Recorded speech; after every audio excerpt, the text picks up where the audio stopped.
So I'm the oldest out of a family of 4 children. And when I was younger, being the oldest really only meant 2 things. The first was that I was responsible for anything and everything that happened to my siblings. And 2, I believed that to them, my word was their religion. They were to do whatever I wanted in whatever way I needed them to. I know, it was a really tough job. But one day, when I was 12 years old, I was waiting on the line for the log ride with my annoying younger brother and sister. And I was there waiting, and I was so excited for this ride. I mean, I was almost at the front. I've been waiting for 2 hours now, and we were almost there. When my brother taps me on the shoulder and says, "You know, I don't really want to ride this ride."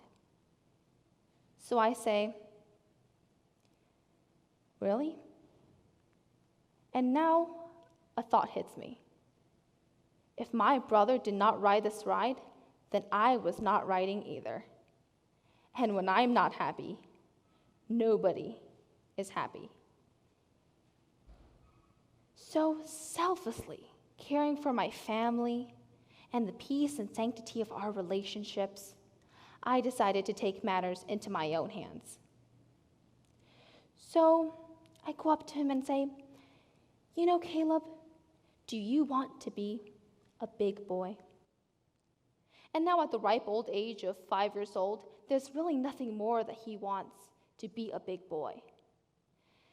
So I say, "You know, big boys wouldn't really be scared of a baby ride like this. So are you sure that you don't want to ride?" And now, of course, you can see the internal conflict that's building on my poor brother's face as he struggles to reconcile between his fear of this ride and his wanting to be a good boy. And after much careful deliberation, I feel another tap on my shoulder, and he says, "Okay, I'm going to ride this ride."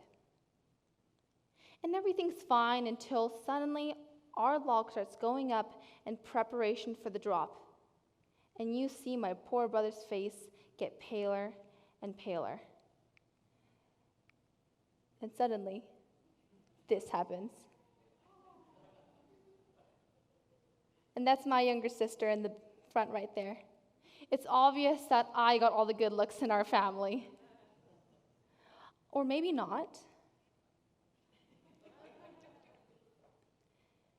But what my poor, manipulated younger brother failed to realize is that his instance, this one instance with fear, was so representative of all of life's struggles and would function so well as his sister's beginning anecdote to her TED Talk 5 years later. Because in this one instance, we see so much of the struggle of mankind. Fear of risk and fear of failure. And yet the knowledge that only these experiences will drive our growth in the future. And suddenly, it becomes glaringly obvious that your successes, the very crux of who you are, your growth is all dependent upon your mindset. Now, Carol Dweck defines this mindset in which you focus on the fear, in which you focus on the fact that maybe your qualities and abilities are fixed, a fixed mindset. And to the person with a fixed mindset, they turn away from challenge, turn away from difficulty. Why? Because to them, it is unbearable to be in a state of failure. Because what failure is a mere proof that you weren't really as smart, as good, as intelligent, as moral as you thought you were. And Carol Dweck also defines that mindset in which you focus on the growth, in which you focus on your ability to always change and grow? The growth mindset. And whereas the person with the fixed mindset says, I can't. The person with the growth mindset says, I can't yet. And that addition of the word yet, that's powerful. Because what yet acknowledges is that maybe you can't do something right now, but with a willingness to take risks, a willingness to potentially fail in order to learn, or a willingness to fail forward, you could achieve what you had never achieved before. And that sounds great, doesn't it? I mean, like most things, it's easier said than done. I mean, if we could just embrace the process of the growth, then I wouldn't be up on the stage right now.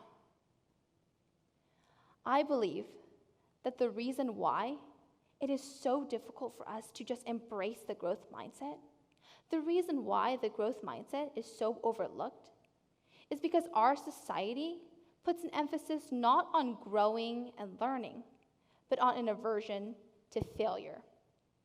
I mean, think about it. When you were 5 years old, you were put into school. And while schools are good at teaching you how to read well, write well, do math well, function on 2 hours of sleep well, it unfortunately doesn't include teaching you how to learn as part of the curriculum. And there's an emphasis on just moving forward, getting to the next grade level or getting to the next school. And when you enter the workforce, it's only the same. You look for the next promotion, that next recognition. What this means is that we need a radical change, not only in just how we perceive how we learn, but in the way that we teach people to learn. This means that we need to change the environment in which we learn if we could truly teach the ability to grow. And that comes from developing an ecosystem of joyful learning. Now, these are words said by Christine Mraz and Christine Hertz. And what an ecosystem acknowledges is that each and every person not only has a role in their own learning, but also in the learning and the environment in which everybody learns. When you think of an ecosystem, you often think of synergy, a synergy that is rooted in the joyful effort of everyone. They also mention the tools for learning: persistence, flexibility, empathy, optimism, and growth. And these tools for learning are the ways in which we can implement the growth mindset, not only just in our daily lives, but in our institutions, in our society as a whole. Let's re-envision how we think about success. And at the beginning of the digital revolution, there was one man who started a company on his own with a couple of friends in his basement. And this company started to grow and to grow. However, as this company became extremely successful, things for this man took a turn. And, of course, this man went through some difficulty. He was ousted out of his own company by the CEO that he personally recruited and put in place. In fact, he was left with no job, no funds, and few supporters. But this man moved on, and he made 2 new companies. 12 years later, serendipity and hard work brought him back to his original company. And we know this man as Steve Jobs. Now, Steve Jobs, in his absence at Apple, developed 2 new companies, Next and the Graphics Group. Next was later purchased by Apple, and its software still is used to run some of the services Apple provides to you today. But he also developed the Graphics Group. It was renamed. You may now know it as Pixar. And Pixar was bought by Disney for $7.4 billion. Can you imagine what would have happened if Steve Jobs just said, I can't. I'm done? What if Steve Jobs said that failure was the end? What if he allowed that fear to consume him? I mean, some of you would probably be paying more attention to me instead of on your iPhones. But other than that, we can't really envision a world without Steve Jobs' technology. Because he changed the world. He failed, but he failed forward. And that is what it means to be persistent. To move on, even when things fail. To be resilient. To be flexible. To try in ways not only just are repetitive, but in ways that are new. In ways that are different, that are smarter. To fail for growth. And if I want to leave you with anything, that is what I want to leave you with. That we can change. We can grow. We can get over any difficulty. We can get over anything if we just don't allow fear to consume us. And that change starts here, with us. Through the tools of learning, to create ecosystems everywhere. In schools, just like this one. In workplaces, just like the one that you and your neighbor go to every day. In families, in social and friend groups, everywhere. Let's get ready to take on a challenge, to change our mindset, and to grow.